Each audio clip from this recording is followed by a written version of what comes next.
14 मई प्रधानमंत्री नरेंद्र मोदी अपना nomination file करेंगे। वाराणसी से तीसरी बार प्रधानमंत्री अपना नॉमिनेशन पर्चा दाखिल करेंगे। उससे पहले प्रधानमंत्री नरेंद्र मोदी रोड शो भी करेंगे।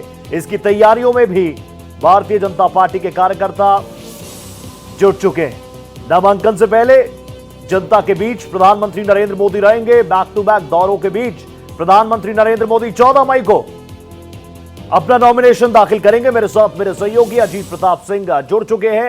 अजीत जी, जानकारी है कि 14 तारीख को प्रधानमंत्री नॉमिनेशन फाइल करेंगे। क्या कुछ तैयारियां वाराणसी में, क्या जानकारी आपके पास?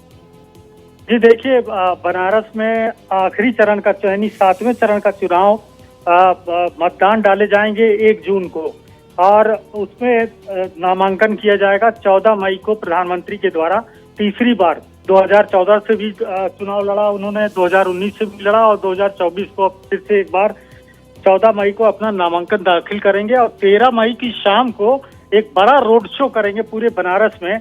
और चूंकि उनका निर्वाचन क्षेत्र है वाराणसी, 2 बार से वहां से सांसद रह चुके हैं और तीसरी बार भी वो नामांकन दाखिल करने जा रहे हैं। तो एक बड़ा रोड शो 13 तारीख की शाम को बनारस में किया जाएगा और 14 तारीख को सुबह नामांकन दाखिल करेंगे। वैसे भी 7वें चरण का चुनाव है बनारस, और जो पूर्वी उत्तर प्रदेश है तो वो आखिरी चरण में, पहले भी चुनाव में वहां पर आखिरी दौर की मतदान होते रहे हैं। इस बार भी 1 जून को बनारस में मतदान होना है और 4 जून को मतगणना की जाएगी। तो आज अभी जानकारी मिली है कि 14 तारीख को नामांकन दाखिल किया जाएगा प्रधानमंत्री नरेंद्र मोदी के द्वारा, और 13 तारीख को शाम को एक लंबा रोड शो वाराणसी में किया जाएगा। और ये रोड शो, उसकी तैयारियां चल रही है, और काफी बीजेपी के जो कद्दावर नेता हैं वो सभी मौजूद रहेंगे वहां पर। और साथ ही साथ अच्छा अजीत जी, ग्राउंड पर माहौल क्या है? प्रधानमंत्री के खिलाफ 2 चेहरे तो हैं ही सामने। अब कल परसों हम इस पर भी जिक्र कर रहे थे, मशहूर कॉमेडियन, मिमिक्री आर्टिस्ट, जिन्होंने खुद प्रधानमंत्री की मिमिक्री करके इतना नेम फेम मिला, वो भी वाराणसी से श्याम रंगीला चुनावी ताल ठोक रहे हैं।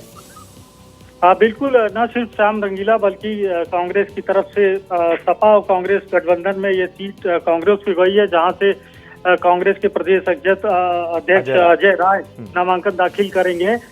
तो फिलहाल ये सब उम्मीदवार रहेंगे, लेकिन दोनों चुनाव में देखिए, 2014 देखिए, 2019 देखिए, भारी मतों से प्रधानमंत्री मोदी की विजय हुई है। और न सिर्फ जब से वो लोकसभा चुनाव लड़े बल्कि विधानसभा के चुनाव में भी पूर्वी उत्तर प्रदेश में बहुत भारी जीत मिली बीजेपी को। और क्योंकि जिस तरह से प्रधानमंत्री का रोड शो रहता है और जब नामांकन करते हैं तो पूरा बनारस सड़कों पर उतर आता है, और ऐसा नज़ारा हम पहले के चुनाव में देख चुके हैं। और इस बार भी पूरी तरह से जन समर्थन उनको मिलने की उम्मीद है। और इससे पहले भी उत्तर प्रदेश के मुख्यमंत्री योगी आदित्यनाथ वहां पर लगे रहे, कई बार जाते रहे। खुद गृह मंत्री अमित शाह बनारस जाते रहे, वहां पर संगठन के लोगों से बात करके, वहां पर सारी चर्चा करके जो कदम उठाए जाने चाहिए सब वो समय करते रहे हैं। और इस बार भी उम्मीद है कि वहां पर प्रधानमंत्री के सामने, चाहे वो अजय राय हो, चाहे वो श्याम रंगीला हो, फिलहाल इस समय ऐसा लग रहा है कि भारी मतों से इस बार भी प्रधानमंत्री मोदी वहां बनारस में जीत हासिल करेंगे। एक बड़ा चेहरा प्रधानमंत्री नरेंद्र मोदी का, ना सिर्फ देशों में बल्कि विदेशों में प्रधानमंत्री की फैन फॉलोइंग क्या है ये बताने की जरूरत है नहीं। सबसे चहेते चेहरों में से एक प्रधानमंत्री नरेंद्र मोदी का नाम।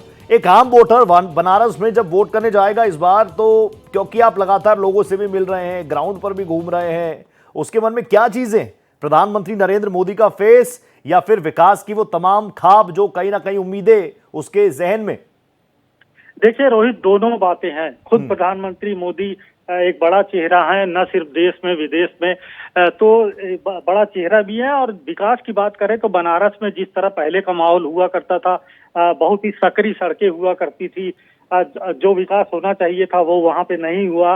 लेकिन जब से प्रधानमंत्री मोदी उस क्षेत्र का प्रतिनिधित्व करते हैं, वहां पे आप देखिए, चाहे सड़कों हो, चाहे एयरपोर्ट हो, चाहे आधुनिक सेवाएं हो, और इस समय तो जिस तरह से जो वहां पर सबसे अहम बनारस का जो शंकर भगवान का मंदिर है विश्वनाथ जी का, तो वहां पर जिस तरह से आधुनिकीकरण किया गया, उसे एक अच्छे तरह से उसकी साज सज्जा की गई, नए तरीके से कंस्ट्रक्शन करके जो काफी कंजेस्टेड हुआ करता था उसको एक बड़ी जगह में, खुली जगह में तब्दील किया गया। ये सब ऐसी बातें हैं जो बनारस के लोगों को काफी प्रभावित करती हैं, और इसीलिए बनारस जब भी प्रधानमंत्री मोदी जाते हैं तो उनको अपार जन समर्थन मिलता है। न सिर्फ बनारस में बल्कि पूरे उत्तर प्रदेश में, देश में प्रधानमंत्री को मिलता है। क्योंकि वाराणसी खुद प्रधानमंत्री का क्षेत्र है, तो निश्चित तौर पर वहां पर एक बहुत अच्छा समर्थन पहले भी मिलता रहा और आगे भी मिलता रहेगा, ऐसी पूरी उम्मीद है। अच्छा, बाबा के दर्शन कर सकते हैं प्रधानमंत्री, ऐसा कोई शेड्यूल?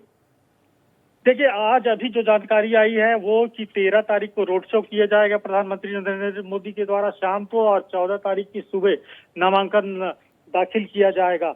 लेकिन निश्चित तौर पर आप 2014 में भी देखिए, 2019 में भी देखिए, तो जरूर बाबा विश्वनाथ का दर्शन प्रधानमंत्री करते हैं। और इस बार भी उम्मीद है, हालांकि अभी औपचारिक रूप से, आधिकारिक रूप से इस बारे में अभी नहीं बताया गया है। कुछ दिनों के भीतर सारा उनका जो प्रोग्राम रहेगा वो आ जाएगा। लेकिन हम उम्मीद कर सकते हैं कि निश्चित तौर पर बाबा विश्वनाथ का आशीर्वाद लेने के बाद ही प्रधानमंत्री मोदी नामांकन दाखिल करेंगे। अच्छा, बीजेपी कितनी तैयार है ग्राउंड पर? इस बार कहा जा रहा है अब की बार 400 पार। इसके अलावा प्रधानमंत्री नरेंद्र मोदी तीसरी बार खुद बनारस से ही, वाराणसी से ही नॉमिनेशन फाइल करेंगे, और बहुत ज्यादा ऐसी प्रोबेबिलिटीज भी हैं कि प्रधानमंत्री हैट्रिक करने वाले हैं। तो उससे पहले बीजेपी कार्यकर्ता कितना उत्साहित? देखिए, जब से राम मंदिर का उद्घाटन, प्राण प्रतिष्ठा की गई है 22 जनवरी को इसी साल, उसके बाद से पूरे प्रदेश में जिस तरह का माहौल उत्तर प्रदेश में हमें देखने को मिल रहा है, बीजेपी कहती है कि 80 की 80 सीटें हम जीतेंगे। इसके अलावा 370 सीटों का खुद बीजेपी ने टारगेट रखा है, 400 सीटों का एनडीए गठबंधन ने टारगेट रखा है, और अपने भाषणों में भी बीजेपी के सभी बड़े नेता 400 सीटों, 400 के पार का नारा भी देते रहे हैं। उत्तर प्रदेश की बात करें तो बनारस का भी प्रभाव डालता, बनारस सीट है उत्तर प्रदेश का। जाहिर तौर पर बनारस भी पूरी तरीके से तैयार है। प्रधानमंत्री नरेंद्र मोदी 14 मई को नॉमिनेशन दाखिल करेंगे। बहुत धन्यवाद अजीत प्रताप सिंह, आप जुड़े हमारे साथ।